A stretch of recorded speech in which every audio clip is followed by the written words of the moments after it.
If someone came to you and said, hey, do you want to spend $100,000 on this car? It looks a bit weird, it's from a brand you've never heard of, and oh, by the way, it's fully electric. I'd understand if you had trouble parting with your cash.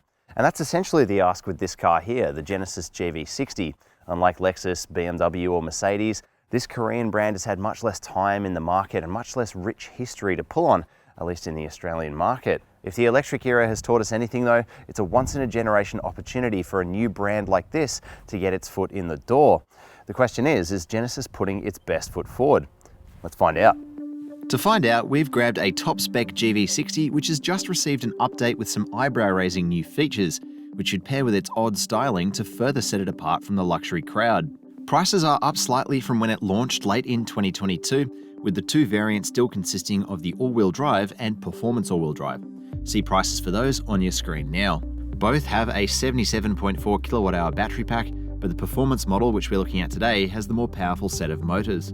Rivals at this price include the BMW iX3, the Mercedes-Benz EQC, and of course the just-launched Lexus RZ. Unlike some of those rivals though, the Genesis GV60 is based on a ground-up, fully electric 800-volt platform it shares with the very well-received Hyundai Ioniq 5 and Kia EV6. This means it can charge very fast, and it has some unusual features too. The standard stuff at this price is well suited to a luxury vehicle. There are 21-inch alloy wheels, full LED headlights and taillights, Nappa leather quilted interior trim with suede highlights, heated and ventilated seats with heated rear seats, dual 12.3-inch screens for the multimedia and digital dash, a head-up display, ambient interior lighting, dual-zone climate control, a fixed panoramic sunroof, flush door handles, and even fully digital rear vision mirrors. New for the 2023 update is a connected services suite allowing app connectivity, emergency assistance, live traffic view for the nav, voice and remote controls, EV charging station search functions, over-the-air update compatibility, and a fingerprint scanner for unlocking and starting the car. Other updates include 2 new airbags for enhanced safety, new brake caliper covers, a fine particle filter for the climate control, and bizarrely, a virtual gear shifter to make it feel like the car can actually shift gears when accelerating. All these features are impressive, but you have to be on board with the way that Genesis has styled the GV60. It's a tad confronting with its curvy, bulbous look with an unfamiliar version of that Genesis face. It's not as traditionally appealing as the rest of the brand's range, and I think it's a bit risky, but this car has to do something dramatic to slot in with the already outrageously styled Ioniq 5 and EV6 with which it shares its underpinnings. And for what it's worth, I'm not sure that I actually love the overall package, but there are definitely bits that I do like. Those deconstruction alloy wheels, they really look awesome, and so do those Genesis light fittings at the front, the way they cut across the body and meet up at the back. That's a really nice touch. These little concept car style wing mirrors, those have attracted so much attention in the time that I've had the car. A little bit more on those when we hop in the inside as well. The flush door handles, always a nice touch. The little way that this chrome pinstripe has the signature Genesis dent in here is nice. And the integrated spoiler on the boot as well. There are bits of it that go nicely, that really sell this car, but it's not going to be for the same buyer who might like a BMW or a Mercedes or a Lexus, and that's just a fact. One unexpected factor of this car's design is the way it looks and feels much more compact than the Ioniq 5 and EV6, which is interesting given its common platform. Okay, so if you thought the outside was weird, well, the inside dials it up to about 11. You've noticed those concept car-like camera mirrors, they are super odd. They just sort of form this screenscape around you in this cabin, and a weirdly low dash line as well. And the way that they all unite, it makes it feel big and open, but it is a strange kind of overly techie feel for seemingly tech's sake. I've got to say though, these mirrors, they work. And I say that because I've used the ones in the Audi e-tron. They're optional in the Audi e-tron. On this car, they're standard, which is a bit odd. You can't even pick to have mirrors on this car, but they do work. They work at night. They work during the day. They're nice and fast. There's a high quality camera in there. You can move it around. It's not just a crop like the Audi one is. So I've got to say, I didn't expect this, but I got used to using them. Didn't see that coming.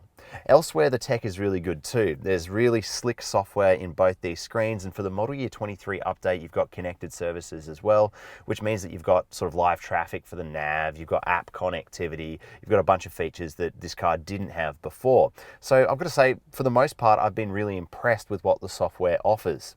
It doesn't feel like a Hyundai or a Kia on the inside. The materials here, there's lots of soft touch materials all through the dash and doors. It's a mix of kind of Napa leather and suede, and there's even sort of like metals in here and all sorts of cool stuff. And the wheel, well, someone at Kia and Hyundai and Genesis knows what they're doing, because the wheel is such a key touch point that sort of it's your primary way of communicating with the personality of the car. And the Genesis wheel is really unique. It might not be for everyone, but it's unique and it feels cool, and I like that about it. Elsewhere, you have plenty of great practicality touches. So just like it's Kia and Hyundai relations, you've got big bottle holders in the doors. You've got a further two on this sort of floating stack, and the floating bit is important because you've got this big open space under the floor here.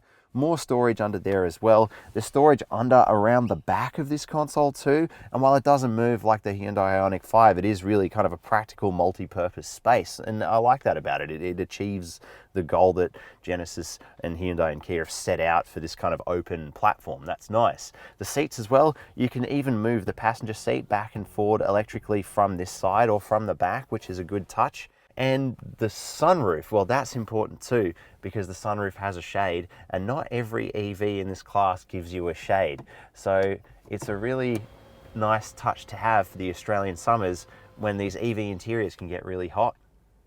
And then of course there's the Genesis crystal shifter thing. It would be a shame not to mention it because it is such a party trick. I find it a bit ridiculous, but hey, you might really like this. So when you turn the car on and off, this little shifter here, it rotates and turns into a crystal. I don't know. Is it cool? Is it a bit over the top? That'll depend on you. But there is one other little thing I do like about this shifter thing that other cars with these rotary shifters don't have. It's got a vibrating feedback function for when it actually shifts into the gear. So you're not left wondering whether the car's actually in neutral or reverse or drive. That's a nice touch that I haven't seen before. There's a lot to like here, and importantly, it's really unique. Genesis has imprinted a lot of its identity on this cabin, which again will set it apart from the other luxury players. It won't be for everyone, and maybe that's okay. Let's check out the back seat. If you thought this car's tricks were limited to its front seat, think again, because just like the other cars based on this platform, back here, it's a really excellent space. It's really wide, useful for 3 occupants because it's got a nice flat floor as well. And that's behind my own seating position. You can see I've got heaps of knee room. It's just a really nice, open, comfortable space to be. Although the one thing I will say is headroom, it's a little bit more limited than you might experience in other luxury mid-sizes in that sense. So, and I think that's to do with the sunroof as well. But, you know, you win some, you lose some. The suede headlining continues, the soft trims continue, the little metal touches continue. And in terms of amenities, well, you're well looked after back here as well. And that's because you've got heated seats for the outboard 2 seats. You've got a nice hard shell pocket on the back of the front seat there. You've got 2 USB outlets. There's vents in the doors, and there's a huge storage bay with a clever rubberized netted surface down there as well. So there's plenty of storage for you here too. In terms of bottle holders, you're well looked after as well, because you have a large one down in the door there and 2 more in this drop down armrest, as you can see here. But there's another one on top of the door as well. So yeah, unusually you're very well looked after for bottle holders. And you've got a shade built into the door as well. Great for kids. I should also mention one thing these Hyundai Group EVs get so right is actually making the most of their high voltage components, with a full-size power outlet in the cabin and vehicle to load, allowing you to power household devices via the charging port. The boot comes in at 432 litres, which is about right for a mid-size SUV, but also like the Ioniq 5 and EV6, the floor is quite high. Underneath, there's a tyre repair kit and a small area good for charging cables, and there's a tiny frunk where you could store similar sorts of things too. There are 2 Genesis GV60 grades. Both are all-wheel drive and both share the same battery pack. See figures for both grades on the screen now, but suffice to say there's a significant boost for splashing to the performance grade we're testing here, and not at a wild price increase either.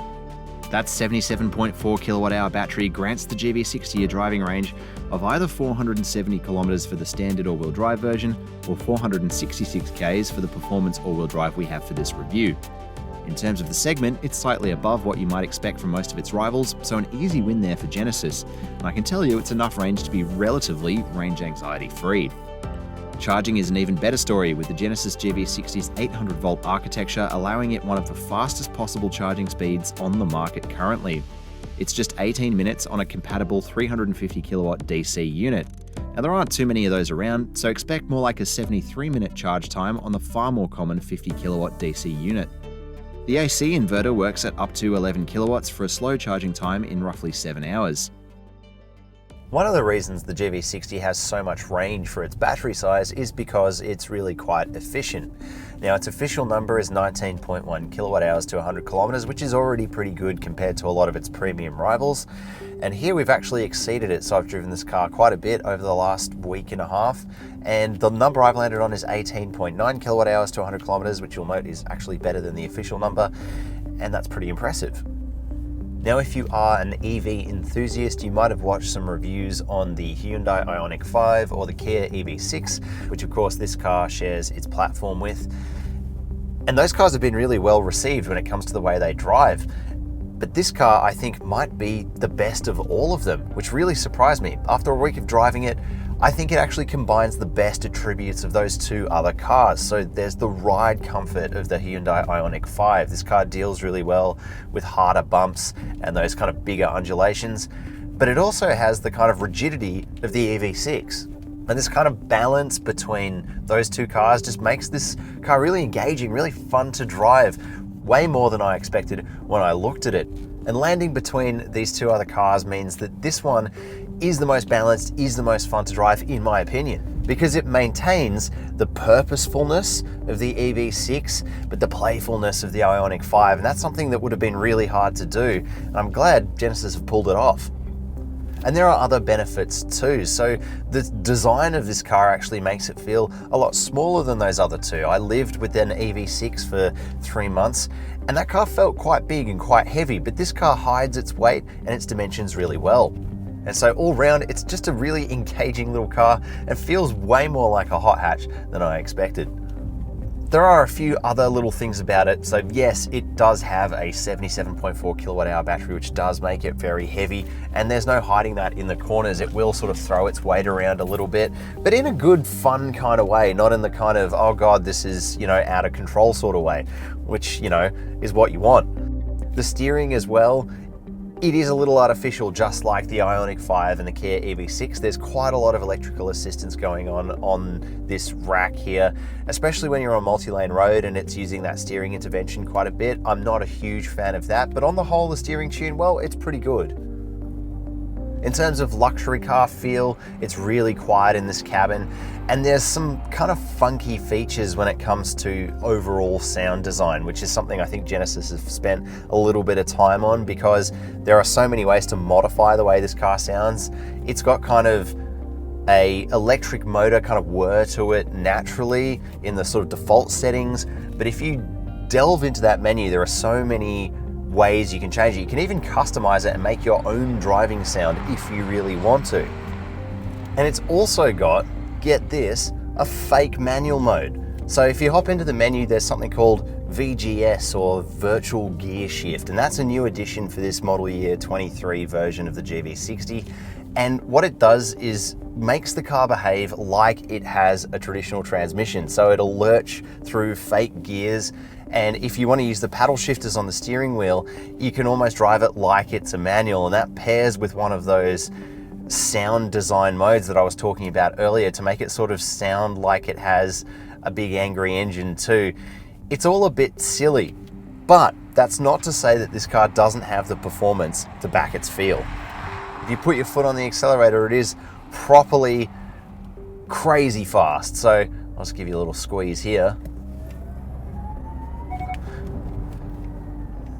Just ridiculous. There's no need for any more performance than this car has. It's already got so much. This car really is up there with the Tesla Model Y performance and even the Mercedes EQ AMGs of the world. And not all luxury EVs are quite like that. There was the Lexus RZ, which I drove recently, which didn't have quite this level of performance. So if that's something you're looking for, there's plenty of it here. So it's super futuristic, it's overly techy, it's even a little bit gimmicky, but underneath it all, there is a really solid, nicely balanced performance EV that'll do everything you need it to do. Safety equipment. This car has everything. Let's just cut to the chase and say that. It's got a 5-star NCAP safety rating, it's got all the gear, and for this model year 23 update, it's even got extra airbags for a total of 10 now. In terms of active stuff, all the key gear is there. I'm not going to rattle through all of it now. Make sure to check out the full written review over at carsguide.com.au. But one thing I will say is that the lane keep assist software, it seems to be quite a tame interpretation of the system compared to the same software in those Hyundais and Kias, and that's nice to see. When it comes to owning one of these things, it's a real jumble of numbers. There's a 5-year unlimited kilometer warranty for the car itself, there's an 8-year warranty separately for the battery, and there's 10 years of roadside assist too. The real eyebrow-raising stuff though is the 5 years of completely free servicing combined with the choice of a 5-year ChargeFox subscription or a complimentary installation of a home charger. Theoretically, this car can be completely free to run for the first 5 years. I don't think you can beat that right now from an ownership perspective. Like Lexus, Genesis offers a free loan car when it comes to service time. It's still a tall order, I know. It's a lot of money to part with for an electric car from an unknown brand, and even I wasn't convinced going in. But after spending some time with this car, I feel like I really do understand it a bit more now. I've got to say, the way that this car unites some of the best features of its Kia and Hyundai relations, while bringing a unique look and feel to luxury space, well, it's swayed me. And that's the thing, you really do have to experience this car to understand it. It's not necessarily going to be for you if you're coming out of a BMW, a Lexus, or a Mercedes. But if you liked what you've seen here, go and check it out. It might surprise you in more ways than one.